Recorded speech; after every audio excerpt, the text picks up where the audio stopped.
Rick here again with Rick's 1/3 scale models. What I'm going to be doing today is showing you how to weather your tracks on your tanks. What I have here is a Borders 1/35 scale Leopard 2A6 I'm doing in a desert pattern. I've completed one of the tracks here, which is already on the vehicle.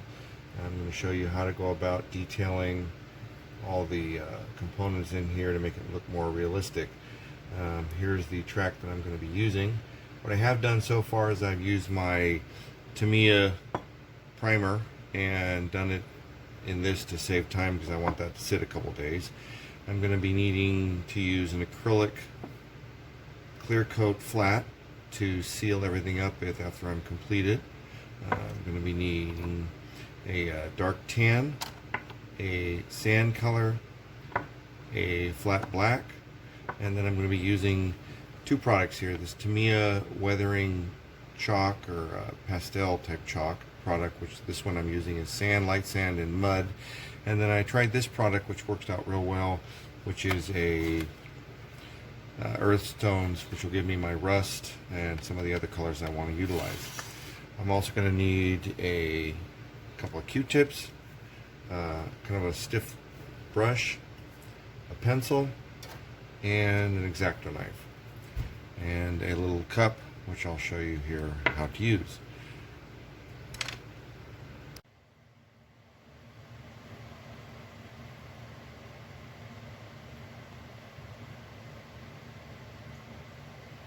So the goal is going to be to give it kind of a used look and get kind of the rust and sand and everything you get in there. This vehicle is going to be more of a desert pattern, so instead of going with a muddy look, it's going to have more of a sandy, light tans. Also how to kind of tear up your tracks a little bit so they look more used. I haven't detailed the actual vehicle itself, so some of the details will be finished. And you want to kind of create the rust inside there. You kind of get a hint of, along with, and it's kind of hard to tell, but there's a shiny spot where the rubber rubs on the track itself. You want to create that effect all the way down and then on the back side. Like I said, I have not detailed the tank itself, so none of those details show yet, but I will do that in the next video. Okay, so the first thing I'm going to do is load my airbrush up with my dark tan, and this is mixed as a normal spraying. As you can see here, I'm just looking for a normal tint. I'm not watering it down or thinning it at all, just a normal painting. And then what I'm going to do is work my way down the track and just fill in most of the edges. This is an enamel, so it covers nice. Just hitting the sides and the center. A lot of this is going to be black in the middle and where the treads, the rubber parts of the treads and where the track runs, so I don't need to worry about that so much. And then work the other side. Because it's going to be done in a kind of a sand or desert look, that's why I'm going with this color. Normally I would use just the black and then hit it with more of a rust if it was in the European theater, but this is not going that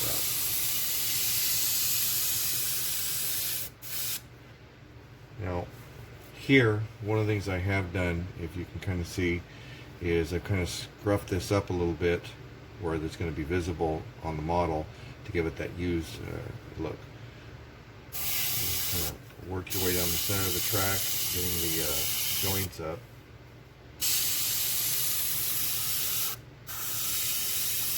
I'm using my Iwata airbrush. It works really well. You can really do light or make it real heavy if you want. I'm very happy with this airbrush. And then just kind of work your way down.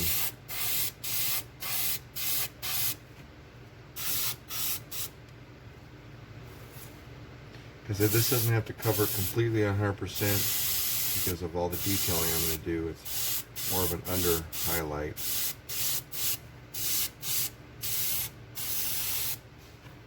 And that's that. So the next stage, I have my gun loaded up with my flat black enamel. And once again, it's just kind of a normal mix. A little bit more thinner in that because the black needs it. This component is going to be a little more delicate. This is when you're going to definitely want to have a nice airbrush. You're just looking for a light coat like that and you're going to run right down where the track runs along the area between the two sides. You're going to go down one side and just lightly go down.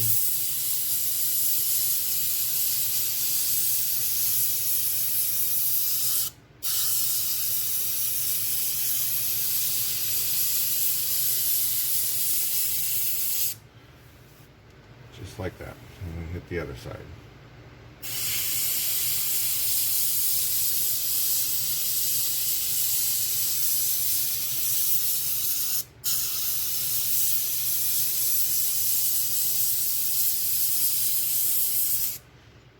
What you don't want to do is get all of these areas black on either side, or even the center, because we're going to do other things to detail that. You want to have this dirt showing through in the tan, and then when we do the chalk weathering, it'll really go into all the creases and show up nice. Now, the next component, which is a little more challenging and takes more time, is you want to take and paint each one of these tiles where the rubber sits. So just work your way slowly do, and the center darker, and on the edges can be a little lighter, because when you detail it, it'll show better detail that way.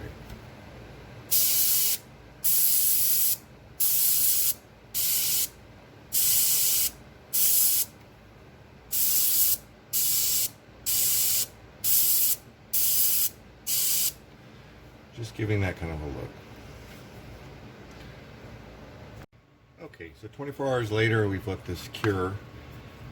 All the paint's dried, so you can see how I've painted the tiles. This area in the center that sits on the ground is really not going to be visible, although I'll go through and do it.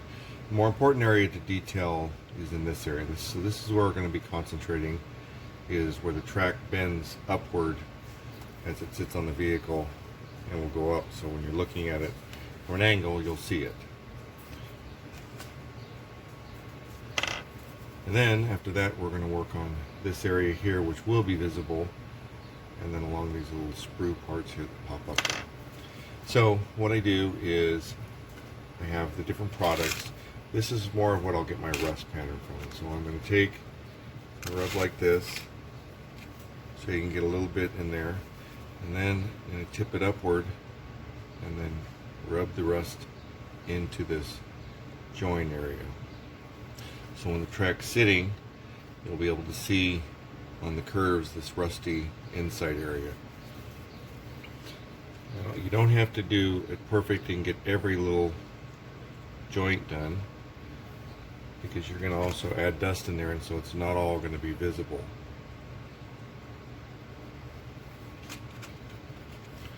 And you just work your way down the track. You can also use a rust paint and get in this area if you'd like, and then when you follow up with the chalk, it'll dull that down a little bit. But if you want to have a little bit more of a rusty look, depending on what kind of model you're doing. And then you can take and use a different color if you want, and just kind of come along and do your highlighting.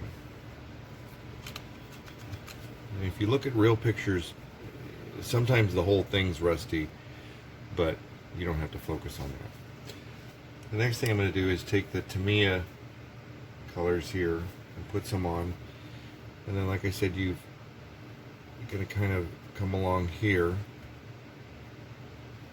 and grubby up kind of the tread like this. And then what you can do is follow up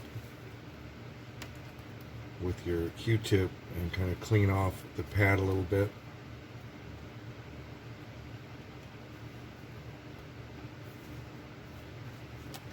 And create more of the effect you're looking for. So one of the things I mentioned is you can take sandpaper before you prime it and just kind of work along the edges here and kind of scuff this up. When you do that, what will end up happening is you can kind of make out, you'll start seeing little lines and scratches and scuffs, which you would have normally from road wear and tear driving down the road. And just kind of work.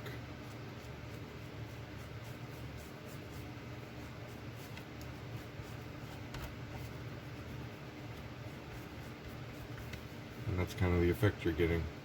Once it sits on the model, that'll be the part that you'll actually see, and then it'll be bent and you'll kind of get the rust and the highlights.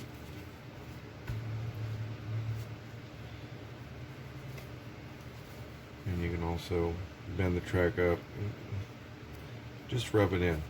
Now, one of the things to remember is when you use the chalk, after you get done with the chalk, you're going to want to follow it up with a sealer, and I use this acrylic flat. What that will do is that'll darken it.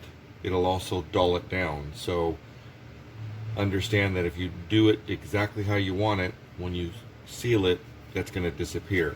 If you don't seal it, this rubs off. So if you put this on and just sit the model somewhere where it doesn't get any dust or anything, you'll get one effect. But if you ever have to clean it off or you handle it at all this is going to rub off, so you're going to have to seal it. Now, the opposite side, the same concept. The thing though is you don't want to put stuff on here because later on we're going to do something a little different.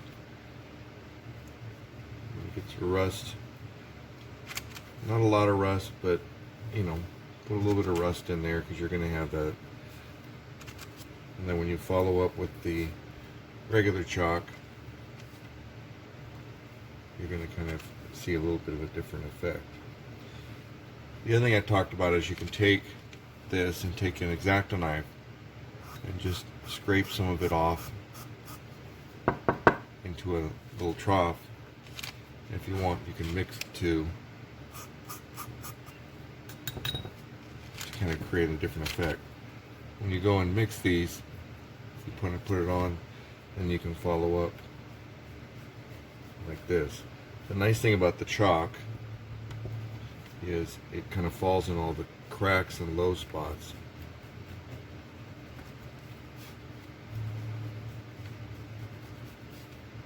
And you'll get that effect. So you just keep working your way down, grubbing it up. Like I said, areas like this, not too big of a deal. And just kind of create that dusty effect you're looking at. The biggest thing to remember is get it in to all the little crevices and cracks. The nice thing about it is it'll kind of highlight them and show it. Now this is a lot lighter than necessarily you may want, depending on what theme you're going with. Like I said, I'm going with a desert vehicle in the light dust, so I'm looking for that kind of a color. And you just work your way.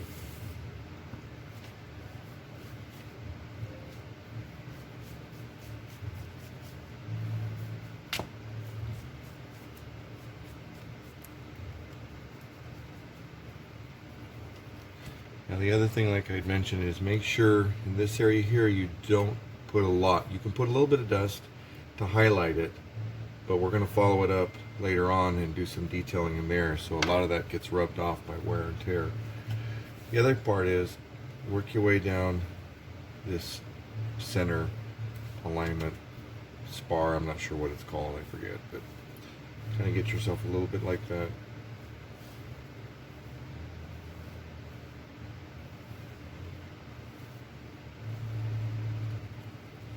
Good.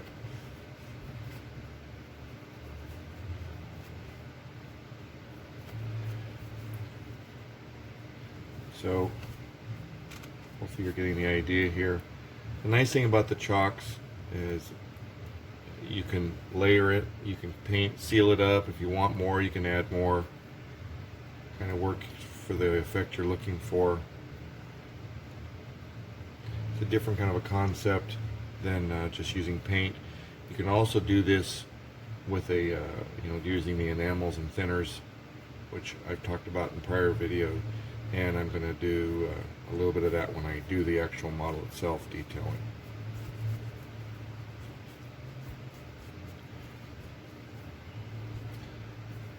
And then just a little bit more of the rust, just highlighting. You don't want a lot.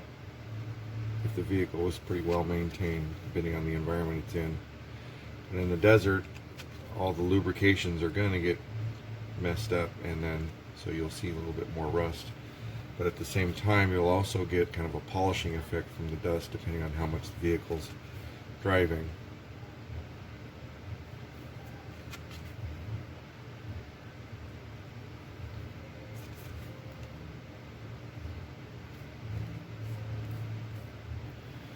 So that's kind of the effect there.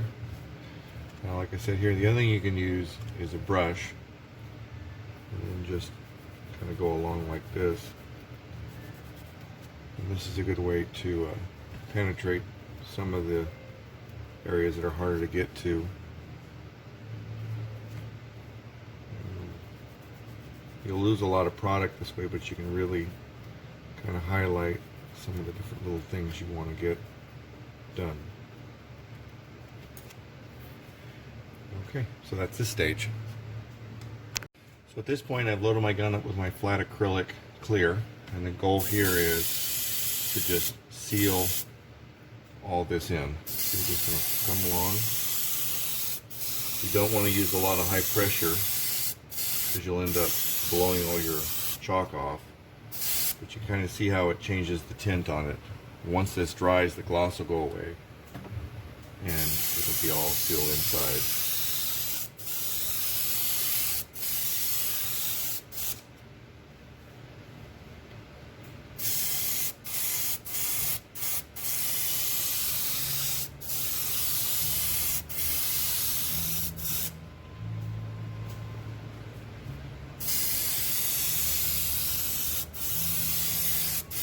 Okay, so we'll let that sit a little bit and dry, and then we'll go to the next step.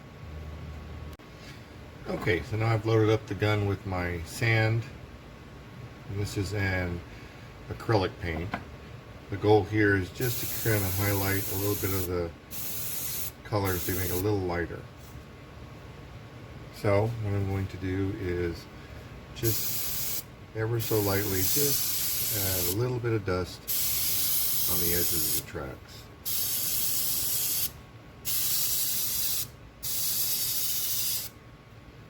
Like that.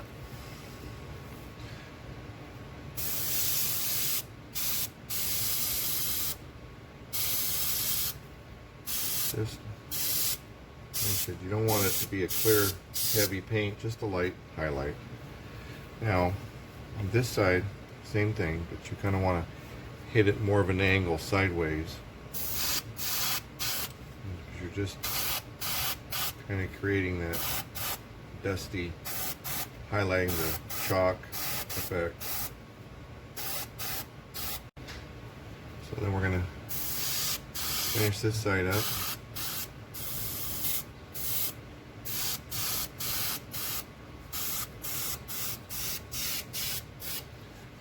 Now here, this is when you want to get your really light paint down and get your airbrush low pressure real close.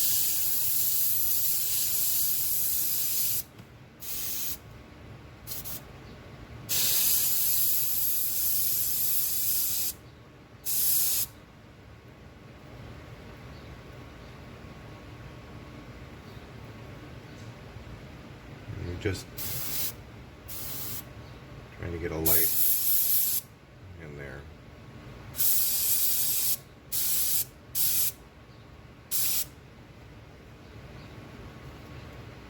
Now, I know that seems like a lot, but when we finish this out, that'll all disappear. And then the same thing on this side.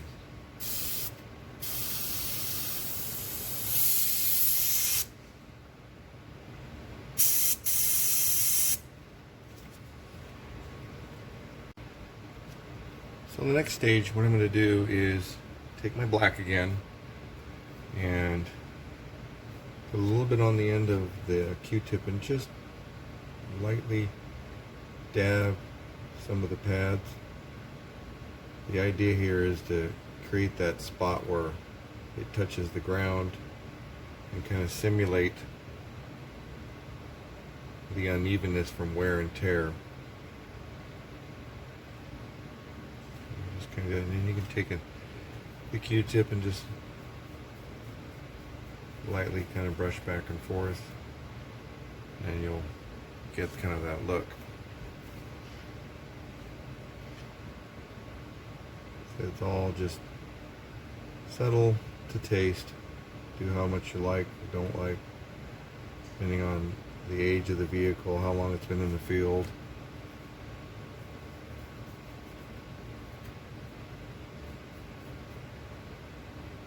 And just kind of create the effect you want.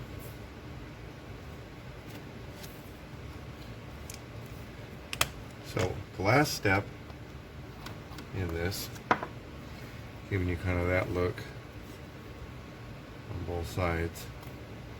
You're kind of seeing here. The one part missing is, as the bogey wheels travel down the center area here, they're rubbing and there's a little bit of friction and sliding, so they're going to shiny it, or make it shiny. So what I do, and I learned this from when I was a kid, just take a pencil and go back and forth like this, just along that area, and you'll get the lead deposited, and that'll gloss it up. You want to go the directions that the wheels would be turning.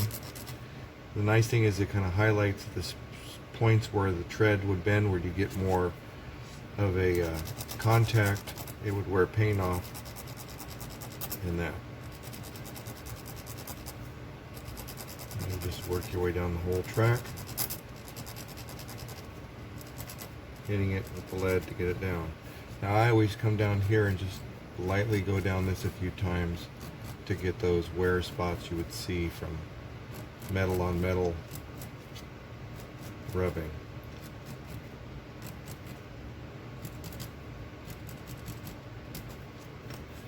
And you can kind of see the difference between the one side and the other.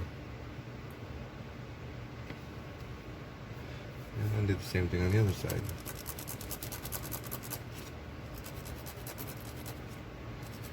I use a number 2 pencil, and I take it and I just kind of round it down. You can use the bigger art pencils, same effect. Just play around with it, get the effect you want. You just want to make sure that everything's dried real well, or you'll have all kinds of messes you'll make and not be happy with your finished product.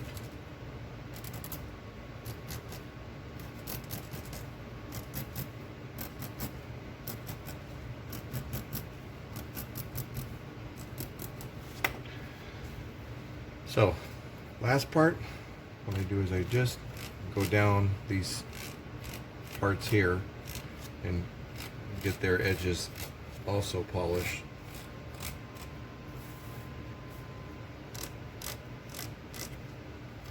Just highlight them. Some people use silver paint. I like doing it this way. I think it looks more realistic to me, but it's a preference thing.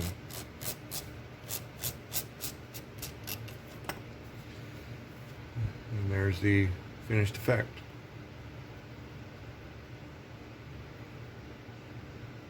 So this track is ready to be installed, and one thing you will notice is it's short. I don't build the whole track. I just put the parts in. You can see the reason why that is. I save the center section and I built long tracks and use them and roll them up for putting them on trucks and that, like the military would have extras. Anyway, that's how you do tracks, and we'll install this on the vehicle and show you the finished product. Okay, so here's our finished product put on the vehicle. Give you an idea of kind of how it looks. The different edges, and like I said, the overall kind of a semi-grubby look used. Get an idea of how it looks there.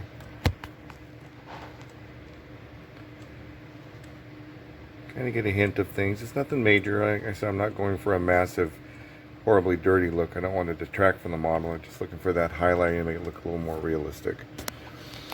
Next stage in this process will be detailing the actual tank itself, and I'll have a short video on that coming out shortly, and that'll show you the finished product of this build. But that's how you do tracks, at least my style. There's other options. This works with the vinyl and these products. It's pretty much the same techniques. Anyway, I'll see you guys. Take care, and thanks for watching. Bye-bye.